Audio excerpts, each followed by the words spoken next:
This is Diani Beach, about an hour's drive south of Mombasa in Kenya.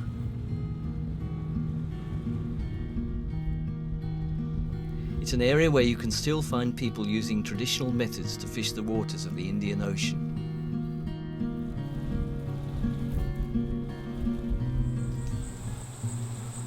In the trees of the ancient coral rag forest along the coast, the black and white Angolan Colobus monkey can be seen, gently meandering through their day, eating leaves and flowers and taking plenty of time to sit and digest.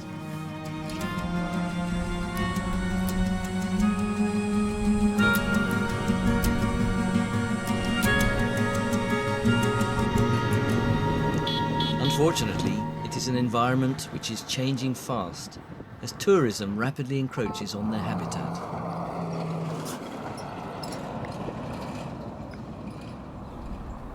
Baboons play along the side of the main road through the forest. These are the kind of animals that are bringing tourists to this part of Africa, but sadly, their popularity with humans is one of their greatest threats.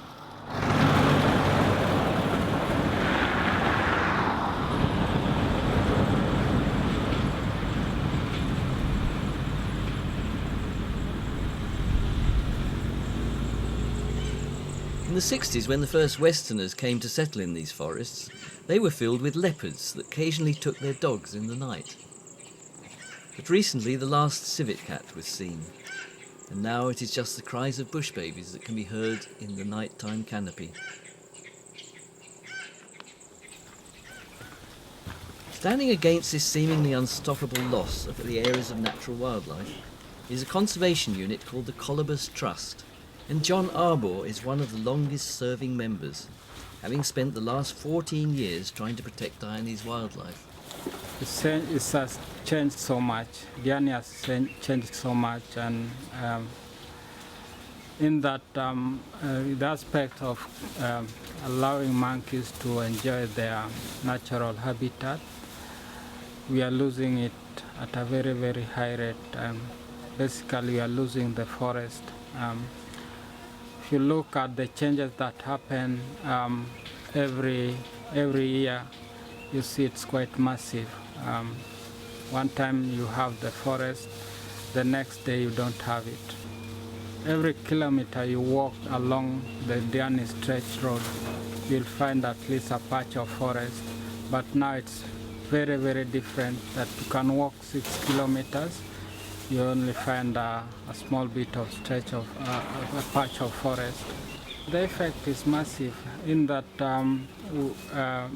away from what used to be, like you'd have monkeys in the forest, now we have a small population. The population is going down because monkeys don't have sufficient supply of food, and a lot of monkeys are now ending up into people's houses, and this is really making people feel that monkeys are a nuisance.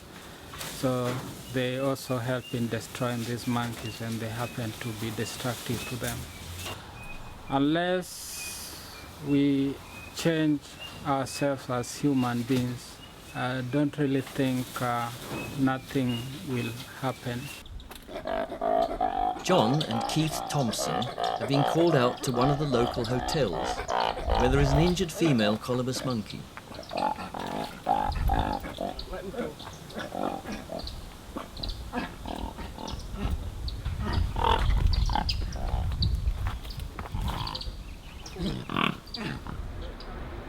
Is that all infection, that bug? She's been electrocuted as her tail has swung across the power lines. Yeah, I see it now.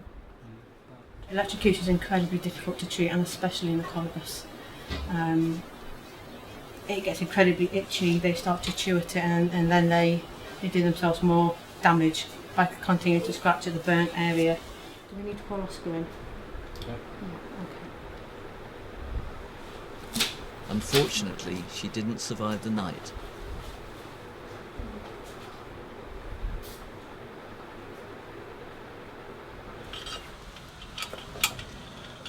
To try to prevent this happening, the team cuts back trees from the electricity wires and constructs what they call collar bridges, essentially rope ladders to enable the monkeys to cross the roads in safety. These bridges are normally allocated on hotspot areas simply because the forest has been bisected in two equal parts by the tarmac road. So monkeys have to go from one side to the other. And because we have a lot of traffic and some people are careless, they just want to go fast without caring about the animals, they ended up being knocked down by traffic.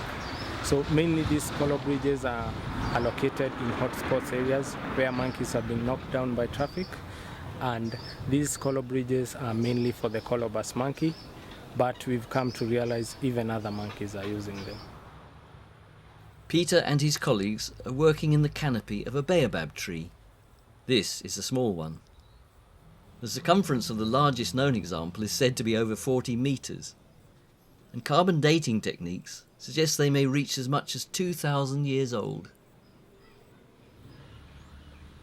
Their shallow root structure allows them to take hold on this hard fossilised coral floor, and once this kind of forest is gone, it's extremely difficult to replace.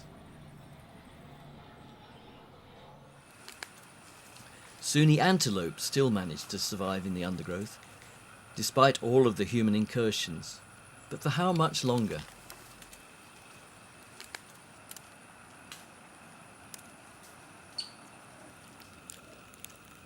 The plot next to the Colobus Trust has just been cleared for a holiday home with a swimming pool.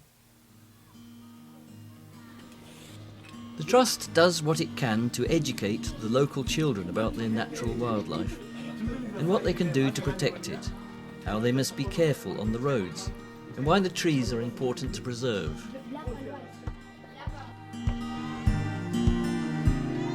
But unless something changes soon, the natural history lessons about monkeys like these may soon become just lessons in history.